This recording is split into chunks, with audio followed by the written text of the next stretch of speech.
Vamos partir aqui para a atividade C.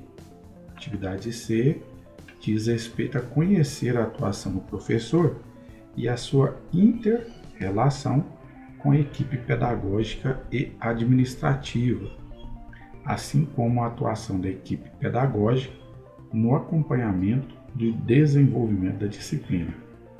Então, olha só, muito importante aqui dentro da atividade C, vou frisar aqui, porque há o campo de estágio para a educação infantil, há o campo de estágio para o ensino fundamental dos anos iniciais e há o campo de estágio ensino fundamental aos anos iniciais.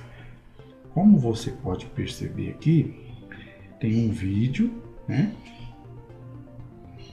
E tem aqui 3 perguntas relacionadas ao estágio de educação infantil. Olha só.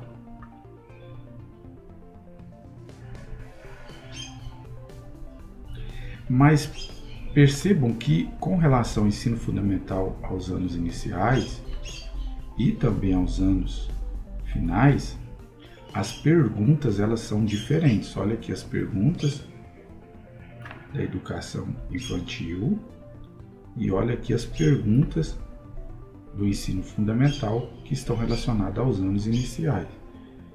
E aqui as perguntas que estão relacionadas aos anos finais. Totalmente diferente. Por isso é muito importante que você se atente a este detalhe para que você não incorra em erro, né? Então, como nós estamos trabalhando aqui educação infantil, nós vamos nos atentar para os vídeos que tem esse tema e as perguntas que estão relacionadas a esse campo de estágio, que são essas 3 aqui. Então, que diz assim, ó: considerando os conhecimentos abordados sobre a docência na educação infantil, né, aponte 3 atividades que fazem parte da rotina de trabalho do professor e explique como essas atividades devem ocorrer.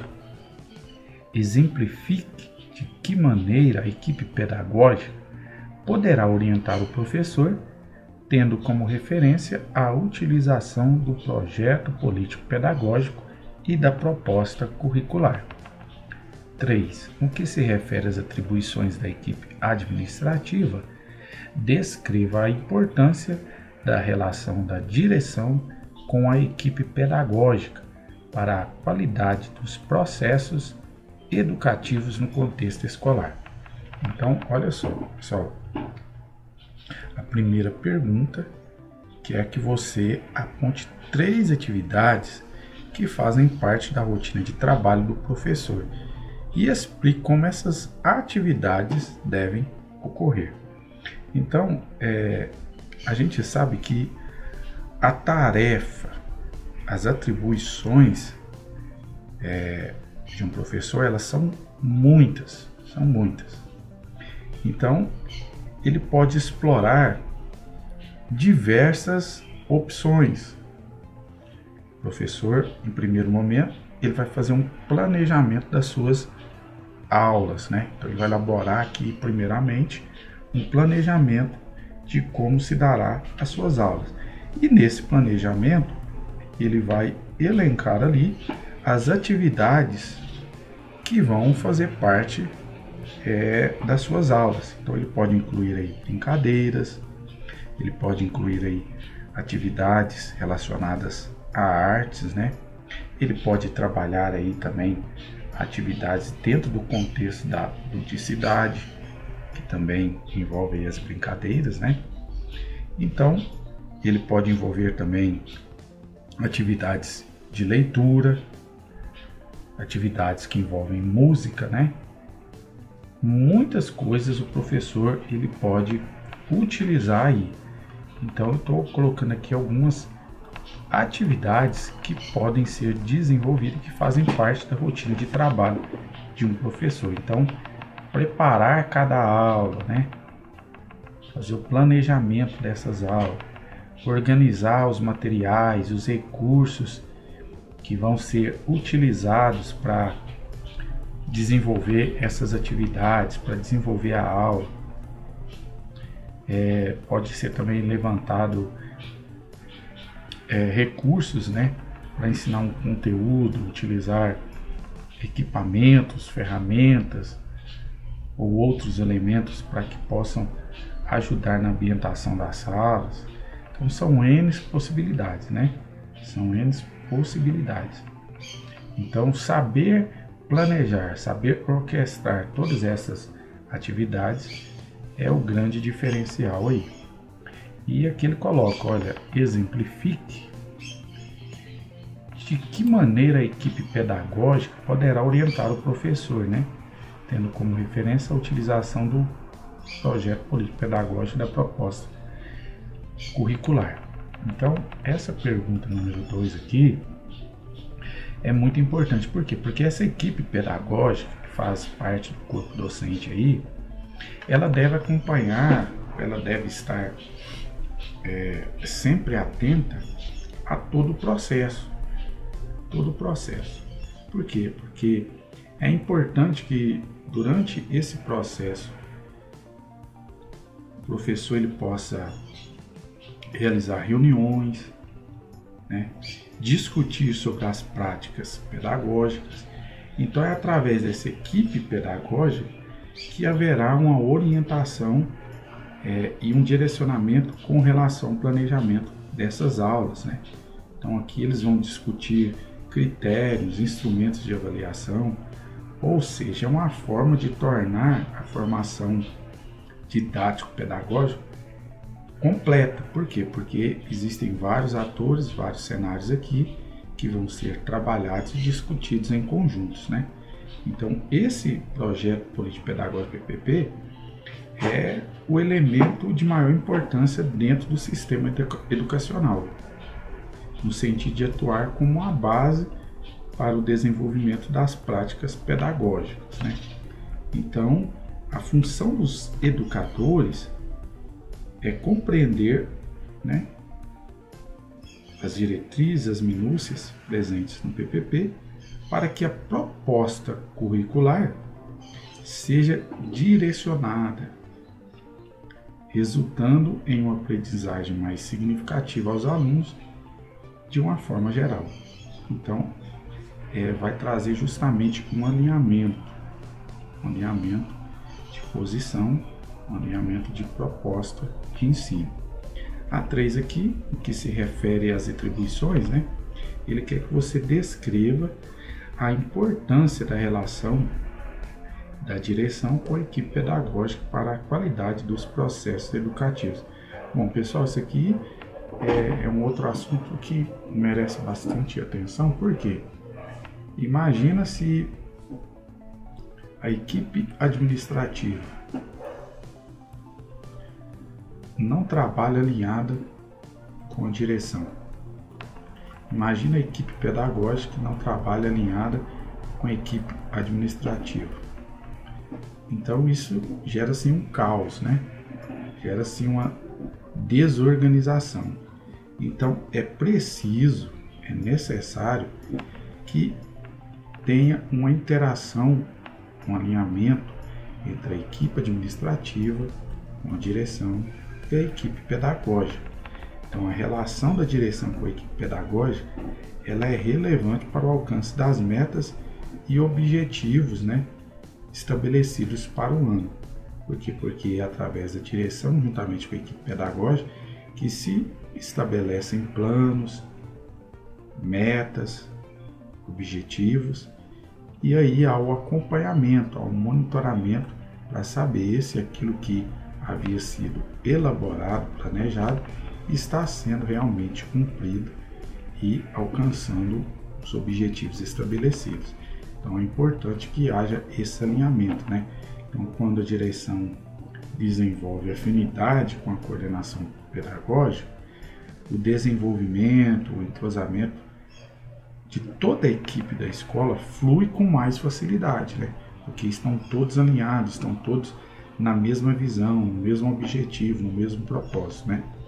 Então, é possível alinhar todas essas atividades com professores e funcionários, porque a partir do momento que estão todos alinhados, a gente percebe que não há ruídos, né, interferência para atrapalhar ou até mesmo impedir o desenvolvimento. Então, essa é a atividade C do campo de estágio da educação infantil. E nós vamos agora para a atividade D, né, que diz que conhecer a abordagem dos temas contemporâneos transversais da BNCC, né, que está relacionada ao meio ambiente, economia, saúde, cidadania e civismo, multiculturalismo e a ciência e tecnologia, né? Então, a atividade D diz respeito a essa abordagem dos temas contemporâneos, né? Além dos conteúdos estruturantes, conforme orientações dos documentos oficiais que norteiam o ensino no país, todo professor deve proceder à abordagem de conteúdos transversais. O que seriam esses conteúdos transversais? Meio ambiente, economia, saúde, cidadania e civismo, multiculturalismo, ciência e tecnologia, né? Então, para isso, as escolas podem contar com a disponibilização de materiais de apoio para a abordagem desses temas, além de, em alguns casos, receber o auxílio da atuação de uma equipe multidisciplinar, constituída para o gerenciamento de ações nessa esfera. Então, aqui também tem, dentro daqueles materiais que foram disponibilizados, né, os arquivos relacionados aos temas contemporâneos. Então, a partir da leitura do texto, você deverá responder às questões listadas a seguir, né? 1. Como podemos entender o termo transversalidade? 2. Qual a importância de se trabalhar com os TCTs na escola? Dos TCTs listados, quais podem ser trabalhados de forma transversal no seu curso de graduação? O guia apresenta uma metodologia de trabalho para o desenvolvimento dos TCTs, baseado em 4 pilares. Quais são estes pilares? Comente sua perspectiva sobre essa metodologia. Então, relacionado aos temas contemporâneos transversais da BNCC, você precisa responder essas 4 perguntas aqui, pessoal. O que vem a ser transversalidade, né? É entendida como uma forma de organizar trabalho didático, pedagógico, né? Em que os temas, os eixos, eles são integrados às disciplinas. Então você vai trabalhar justamente esses temas aqui, interligados ou integrados com as disciplinas que já são desenvolvidas no dia a dia, entendeu? São as disciplinas chamadas convencionais. Então, a transversalidade justamente consiste, né, em você contextualizar os conteúdos e resgatar a memória dos acontecimentos, interessando-se por suas origens, causas, consequências, né, que vão ser trabalhadas dentro desse contexto também escolar. Beleza, pessoal? Qual que é o sentido, qual que é o objetivo? É ampliar as possibilidades, né, do aluno de se tornar um cidadão leitor, né?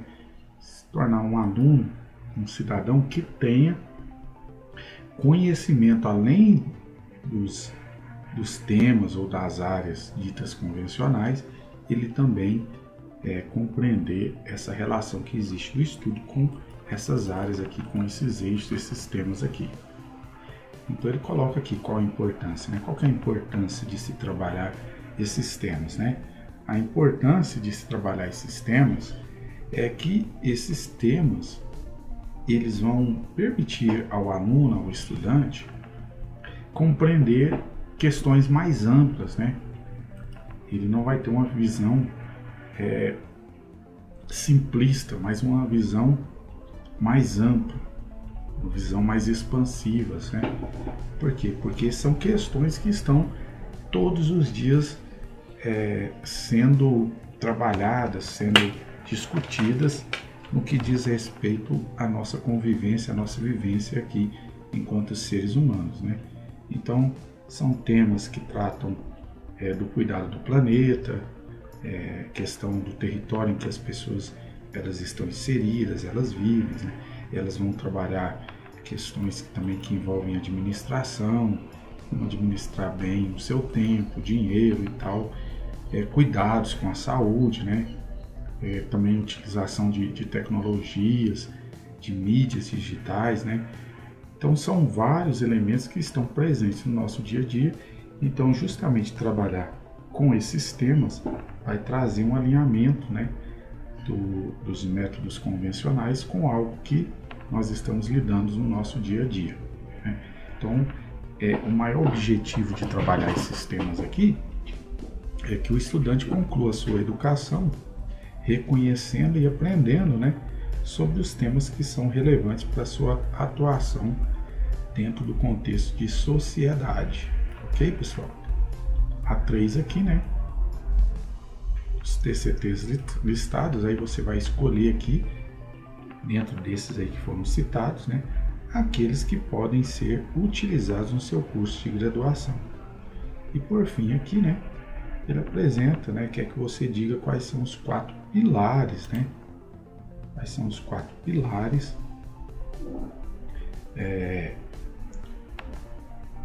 que estão baseados nos TCTs, né? Comente sobre a perspectiva dessa metodologia, né? Então, conforme nós citamos ali, existem 6 áreas, né? Ética, orientação sexual, meio ambiente, pluralidade.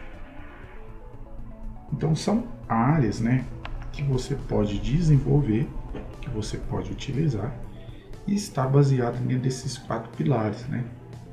Justamente são através desses 4 pilares aí que você vai precisar comentar a sua perspectiva da metodologia, né, pessoal?